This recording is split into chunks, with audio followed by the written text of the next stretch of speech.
Oke. Om Swastiastu. Assalamualaikum warahmatullahi wabarakatuh. Selamat pagi, salam sejahtera untuk kita semua. Terima kasih Mbak Nindi, Mbak Sonya, kemudian Giant. Mana Giant berdiri dong? Kita sistem keuangan. Jadi fungsi yang tadinya secara operasional dia menjadi mikro mengawasi bank satu-satu, itu dialihkan ke OJK. Fungsi kita menjadi lebih makro, lebih steril lagi menjadi makro dengan tambahan pekerjaan stabilitas sistem keuangan. Jadi ada 3 fungsi sekarang BI pasca 2014 adalah pembuat dan melaksanakan kebijakan moneter, kemudian mengelola dan mengatur sistem pembayaran, dan 3 adalah menjaga stabilitas sistem keuangan SSK. Otoritas sama-sama dengan OJK sebagai otoritas dan Kementerian Keuangan sebagai otoritas juga. Jadi di Indonesia ini otoritas keekonomian itu ada 3. Satu, otoritas fiskal, itu adalah Kementerian Keuangan. Kalau namanya fiskal, itu tentunya dia yang mengelola tentang hak fiskal dia, yaitu mengambil uang dari masyarakat berupa pajak dan menyalurkan uang dan fasilitasi lagi dalam bentuk fasilitas infrastruktur dan kesejahteraan kehidupan bangsa, itu di fiskal, di Kementerian Keuangan. Kemudian untuk otoritas moneter itu adalah Bank Indonesia dengan 3 fungsi tadi. Dan yang terakhir adalah otoritas jasa keuangan. Jadi tidak lagi hanya tentang perbankan tapi jasa keuangan. Saya sedikit informasi tentang OJK, tapi kita tidak dalam OJK. OJK adalah lembaga negara yang diberikan tugas sebagai otoritas jasa keuangan yang mengatur dan mengelola stabilitas di jasa keuangan. Hanya jasa keuangan. Kalau di BI tadi stabilitas sistem keuangan. Jadi as a system. Oke. BI rate kok masih 7,5 ya? Itu berarti BI memberi sinyal ke teman-teman, masih ada loh tekanan inflasi ke depan, sehingga BI mengindikasikan dengan rate-nya 7,5. Tapi kalau BI rate-nya turun, berarti itu sinyal bahwa tekanan inflasi udah agak turun loh, sehingga kita boleh memberanikan turun suku bunga. Kenapa seperti itu? Karena nanti BI rate yang seperti ini akan ditransformasi kepada perbankan menjadi operasional rate yang menentukan tingkat bunga kita. Contoh di tingkat bunga, baik tabungan, deposito maupun giro. Pada saat nanti teman-teman juga punya uangnya berlebihan, sedangkan barang ceteris paribus sama, maka kalian akan mengekspans uang lebih banyak. Suplai ke masyarakat yang ada di masyarakat untuk demand membeli barang menjadi lebih tinggi, ceteris paribus barang tetap, maka uangnya akan turun, harga barang naik. Nah itu kita tarik. Itulah yang mekanisme kita lakukan. Ini terdiri dari sistem keuangan karena suatu sistem, maka untuk pengawasan suatu sistem itu pasti saling terkait ya. Nah, apa saja kalau misalnya bisa diterjemahkan stabilitas sistem keuangan itu apa? Yaitu Bank Indonesia melakukan 5 poin ini, yaitu antara lain seperti yang tadi sudah saya sampaikan, untuk menciptakan dan menjaga stabilitas moneter melalui kebijakan inflation targeting framework, atau Indonesia menetapkan sasaran inflasi setiap tahunnya. Tahun ini Bank Indonesia menetapkan sasaran inflasi sebesar 4,5% plus minus 1, dan itu yang harus dicapai. Lalu yang kedua juga menerapkan mekanisme pengawasan dan regulasi dalam menciptakan kinerja lembaga keuangan yang sehat. Kemudian mulai dong berpikir, loh kadang beras saya tidak senilai sama jagungnya kalian. Jadi dibuatlah suatu alat transaksi yang namanya uang. Nah uang ini memiliki nilai. Nah apa sih yang dimaksud pembayaran? Pembayaran itu bila adanya perpindahan nilai antara dua pihak yang secara bersamaan terjadi pula perpindahan barang dan jasa secara berlawanan. Jadi sudah dibayar, istilahnya udah dibayar kok kalau saya terima barang, kemudian Mbak udah terima uangnya. Sebelum terjadi settlement atau kegiatan itu belum bisa dibilang istilah pembayaran.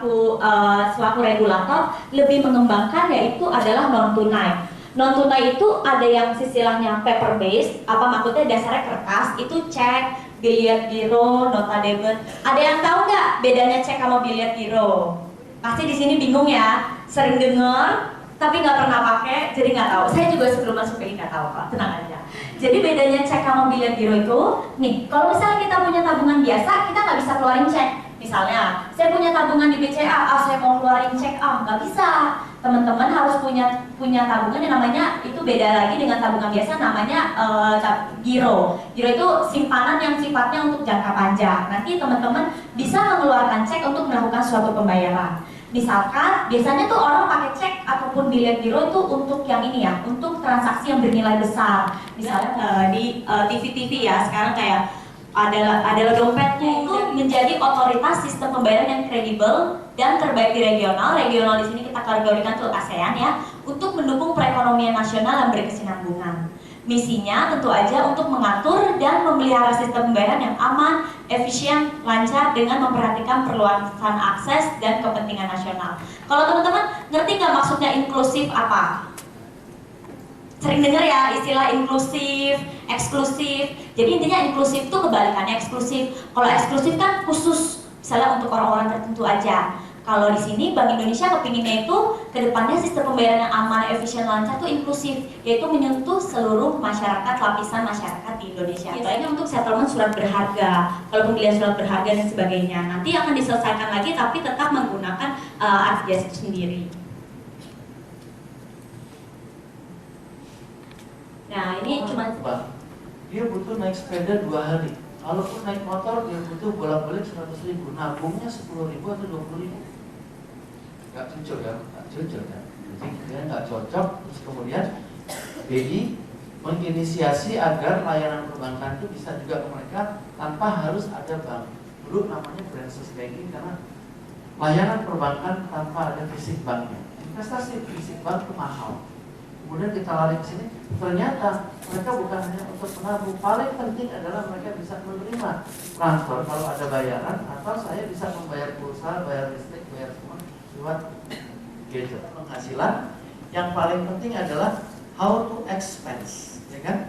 Gimana kita mengeluarkan pendapatan kita dan bagaimana kita mengendalikan pendapatan kita sehingga kita tidak saja bisa memenuhi kebutuhan kita, keluarga dekat kita, saudara-saudara kita, atau juga lingkungan terdekat, tapi juga jangan lupa kita bisa melakukan pengelolaan untuk kehidupan yang akan datang, termasuk bagian daripada yang harus didaruratkan. Nah, di sini kami akan membawakan bagian dari salah satu modul edukasi keuangan. Jadi modul edukasi begitu, kalau kekurangan pendapatan, bagaimana kalian memplanning untuk tujuan-tujuan keuangan di masa datang. Namanya planning pasti tidak untuk sekarang. Yang paling penting adalah membuat planning, tapi lebih penting lagi adalah melaksanakan planning itu. Oke. Tujuan atau target biasanya secara umum, kira-kira mau merek nggak? Mau atau mau sekali? Mau akan atau? Konteks saat ini tentunya akan berbeda saat kita dejavu, saat kita SD. Saat kita bicara kondisi kita waktu SD, kondisi circumstance-nya berbeda. Jadi aslinya kita tidak bahas di luar ini. Kita bicara tentang begini. Yang namanya bank, mau 1, mau 2, mau besar, mau kecil, dia adalah lembaga kepercayaan. Karena bank sebenarnya menurut saya adalah bisnis yang paling miskin. Karena yang kaya adalah yang nabung. Kenapa saya bilang begitu? Kebutuhan modal dia hanya 12% kok. Kan ditentukan hanya 8%. 12% sudah dianggap sehat, berarti 88% kan uangnya kita, benar nggak? Nah, karena itu 88% adalah uangnya publik, makanya bank sebagai lembaga kepercayaan harus disecure tingkat kepercayaannya. Nah ini dia. Jadi apabila satu bank mengalami kondisi menjelang illiquid, mungkin waktu itu dia masih solvable, yang dia adalah shortage, tadi Mbak Sonia katakan. Pada saat banyaknya bank di clearing SKNBI melakukan penagihan ke bank, anggaplah Senturi, karena dia banyak nasabah bisa ngeluarin clearing, banyak ngeluarin tagihan. Yang tersedot adalah DPK dia, baik giro, kalau untuk clearing pasti adalah giro ataupun bilet giro. Kemudian ada juga yang nabung, dia ngambil. Pada saat itu dia lebih banyak bagi debitnya dibanding bagi kreditnya. yang dia terima jauh lebih kecil dari yang harus dia keluarkan. Nggak boleh ikut clearing. Hari ketiga belum ada yang memberi pinjaman, maka BI masuk dengan FPJP.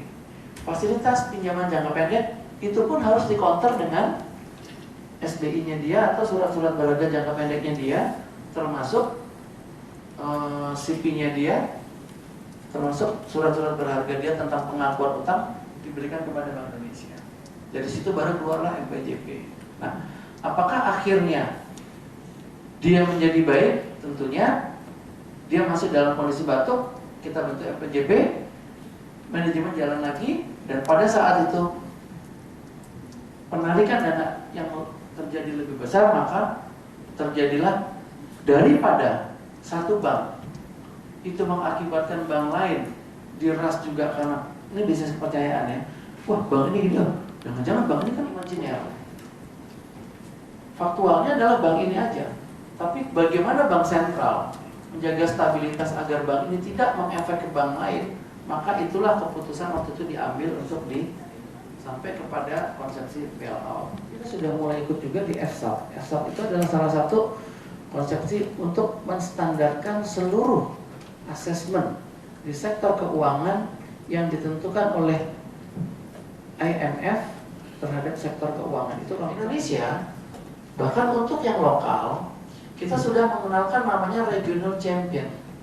Jadi BPD, Bank Pembangunan Daerah di masing-masing, itu pun sudah beberapa tahun lalu sudah dibuat sebagai bank regional champion.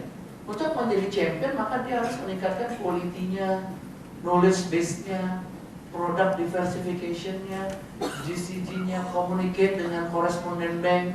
Dulu BPD, kalau di luar negeri nggak pernah mereka BPD kecuali di Singapura. Ya ada Singapura Development Bank itu dia punya. Membebani APBN, ya gitu ya. Pendebetan, yang pasti rekening APBN itu nggak boleh didebet oleh rekening pendapatan APBN tidak boleh didebet lagi. Jadi uang yang udah masuk ke sana sebagai penerimaan negara, baik penerimaan pajak ataupun bukan pajak, PNBP maupun pajak, dia hanya menjadi rekening penerimaan.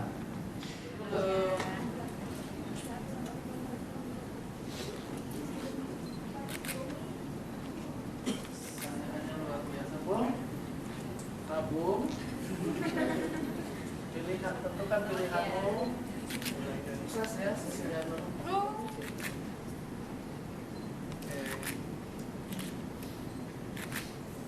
UNM, apa menyebut apa UNM hebat, apa UNM kan, besar dari Malang kan? UNM aja, oke.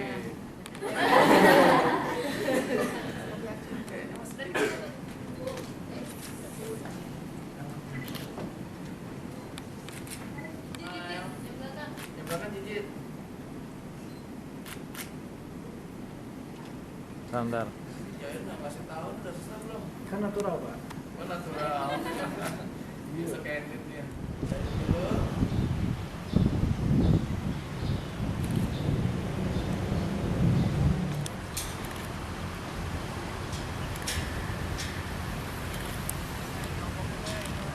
Wah. Banyak nih.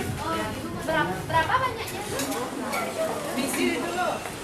Nah, ini tulisannya ini rumah. Di Padang. Rumah di Padang ini.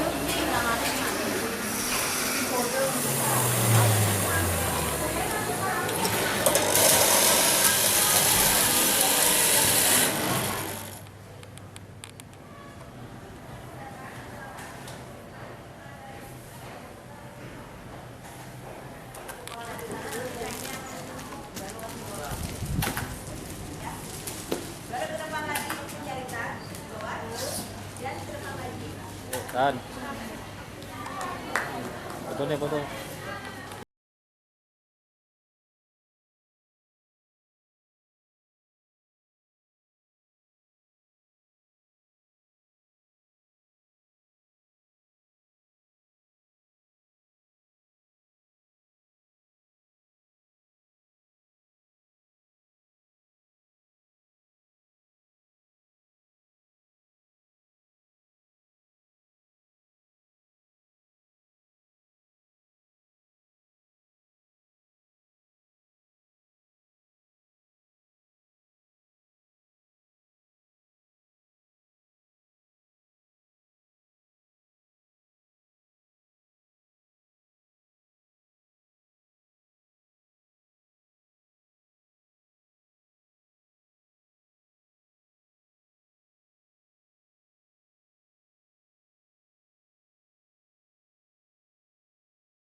bro, panas bro.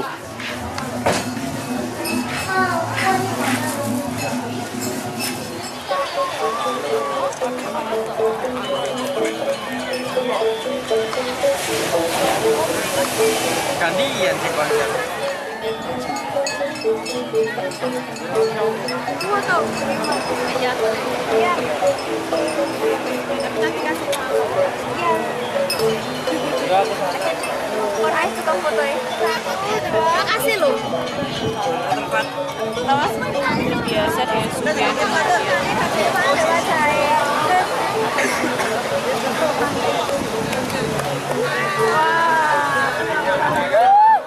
Let's eat. Lihat kan dukul kono gluduk ini. Hai, gimana?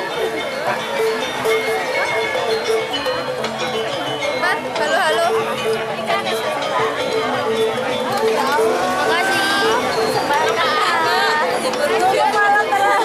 Bos. Oh, Nah, dirimu saya, ayo kita berdua. Berarti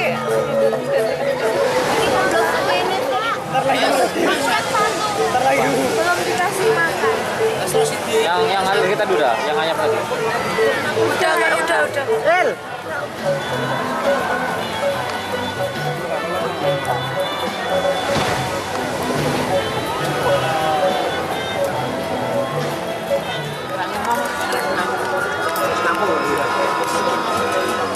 Sekarang nggak ada kontak ya.